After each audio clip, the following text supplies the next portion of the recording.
1937 онд Цагаан эрэг хотын захиргаа байгуулагдсан Сүхбаатар хотын суурь тавигдаж, улмаар бүгд найрамдах Монгол Ард улсын сайд нарын зөвлөлийн 1938 оны 4-р сарын 19-ний шийдвэрээр Цагаан эрэг хотыг Сүхбаатар хот хэмээн нэрлэсэн.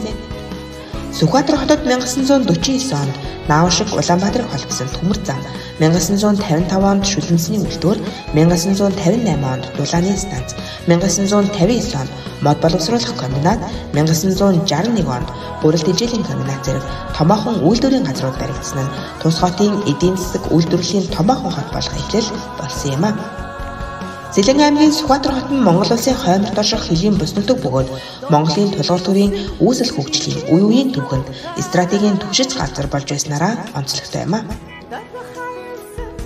Сүхбаатар хот нь хойд талаараа Баянхан бол, өмнө талаараа Орхон бол, зүүн талаараа Буурхээрийн тал, Түжийн нарс, баруун талаараа Сэлэн мөрөн, Сайхны хөтөл зэрэг түүхт газраар хэлэлсэн нийт 4535 га талбай бүхий газар нутагтай.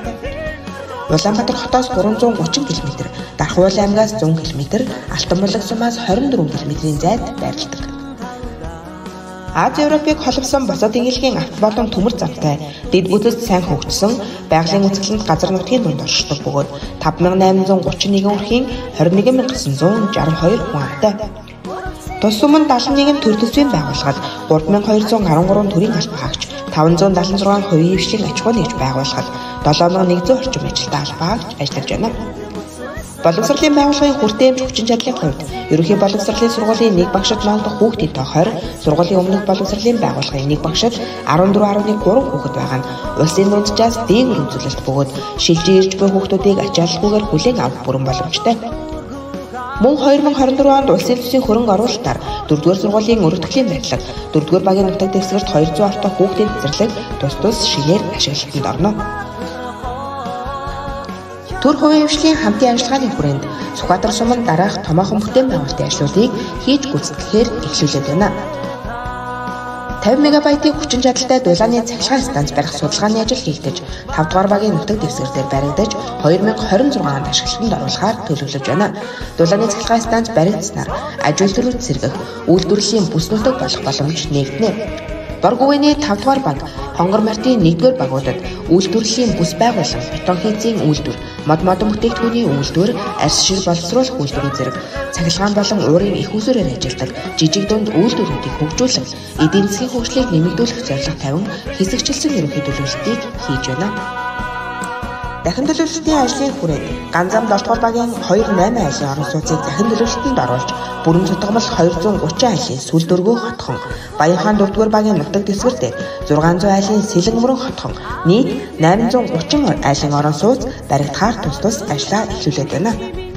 Боргүйн 5 дугаар багт агропарк байгуулах зорилгоор 2.7 га газрыг иргэдийн төлөөлөгчдийн хурлаар хэлэлцүүлэн шийдвэрлүүлж, 35 хөлөмжийг усалгааны тоног хөрөмжийг хамт шийдвэрлүүлэн, хүнсний ногоо тариалагч 32 өрхийг нэгтгэн хоршооны зохион байгуулалтад оруулан үйл ажиллагааг нь дэмжин ажиллаж байна.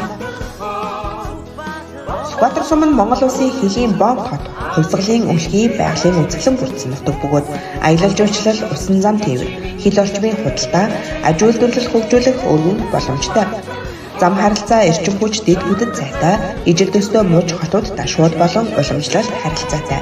Сэлэн аймгийн төв Сүхбаатар сумыг хөлийн бомб хот болгон хөгжүүлснээр аж үйлдвэрийн тээвэр логистикийн төвүүдийг байгуулах, аялал жуулчлалыг хөгжүүлснээр Оросын албаны улсын хилээр орж ирж буй аялагчдын тоо нэмэгдэж, худалдаа үйлчилгээ бизнес эрхлэгчид тусад сум нь аялал саадах, бизнес худалдаа хийх, хотын тээвэр логистикийн төвөөр дамжуулан гараа бүтээгдэхүүнийг 3 дахь орн руу гаргах буюу Аз Европыг дамжсан улс хоорондын худалдаа, тээврийн харилцааны гол салбар болох зорилтыг үе шилтаагаар хэрэгжүүлэх, хүн амын төвлөрөл бүхий хот болох бүрэн боломжтой юм а.